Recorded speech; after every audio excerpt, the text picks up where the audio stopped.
Good afternoon, this is Angela with Permaculture. So this is not a pretty part of my yard right at the moment. If you look back at some of my old videos, you will see right up at the front of the house an enormous rosemary. And that rosemary actually filled this entire bed, and it tip rooted and basically became 2 clonal plants and filled this huge bed. We are doing some home renovations and actually ran into some problems up here, and I'll show you. Like I said, it's not a pretty picture, but we're working on fixing it. So our house is 1922. The previous owner put in this hideous Home Depot fake stone. Might look good in a more modern house, does not look good in our house. I can't wait to get rid of it. You can see here this big rosemary, and the wind rubbed on the front of the house and caused significant damage. So I'm going to be replacing all of this and fixing all of this. I have to wait for drier weather, so it's just going to be ugly for a little bit.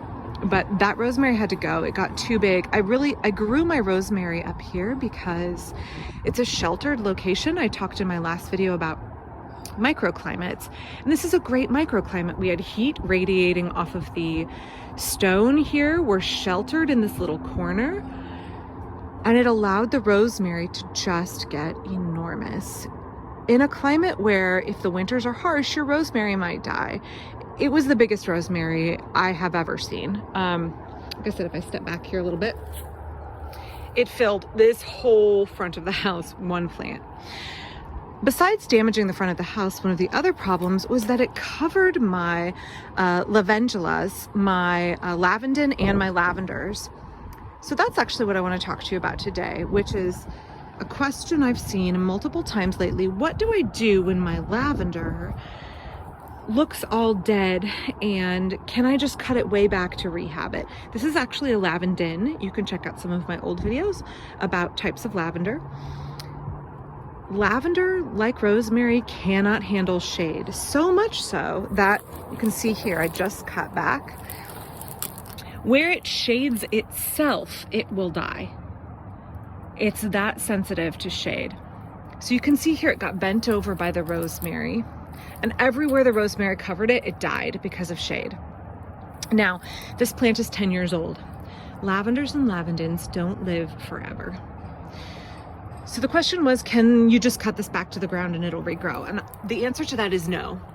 If you look down here, lavender in the middle of the plant dies, and the parts of the plant that are still good, living, thriving tissue are out toward the ends. So actually, when you prune a lavender or a lavandin in a normal year, you only want to cut back and leave about 1 inch of living growth.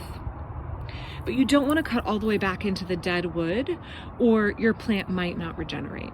So no, this is not like other shrubs that you can cut to the ground and they'll just spring back. So what do you do? Well, I don't want to leave it like this, and actually this is going to become a covered eating area, and I don't want this lavender here at all.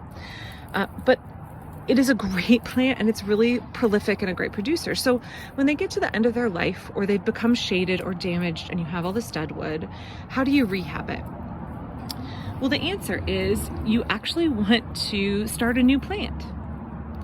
So I'm going to take it, and lavender and lavandins are really brittle, and you want to just break it off, okay?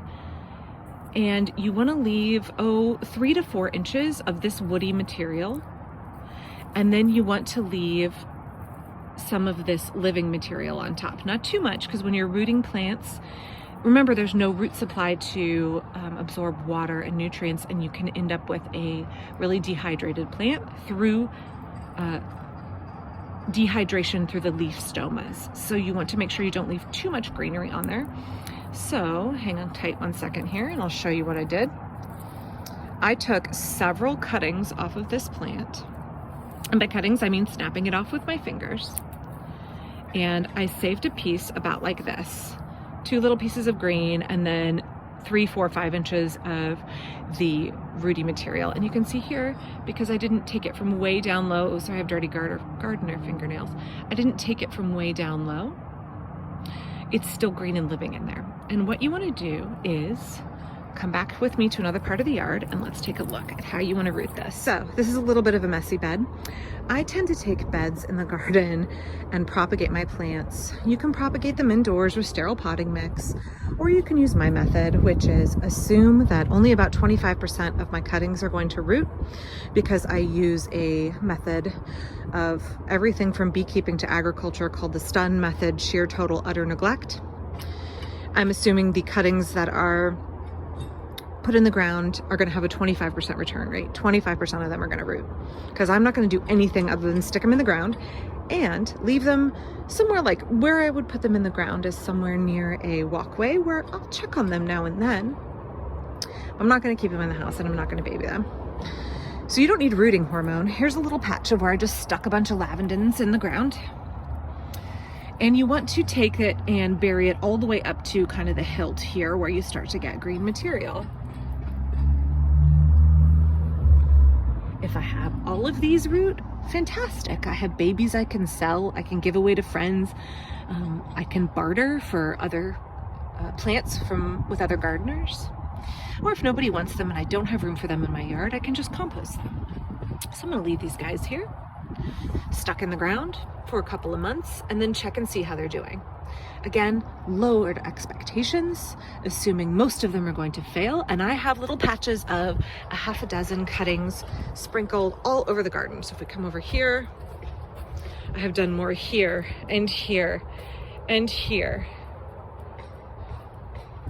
and over that way, and all down my fence row, because I know my chickens and ducks won't eat lavender cuttings. And I hope some of those will root. And then that way I have that lavender or lavandin that was really at the end of its life, was really dead and woody, and I've reinvigorated it, right? I've taken that plant and I've propagated off of it. So even though the parent plant can't survive, it can live on, and I can create replacements without having to spend any money and without having to exert any effort other than taking some cuttings and sticking them in the ground and having lowered expectations that I'll get a few babies off of them.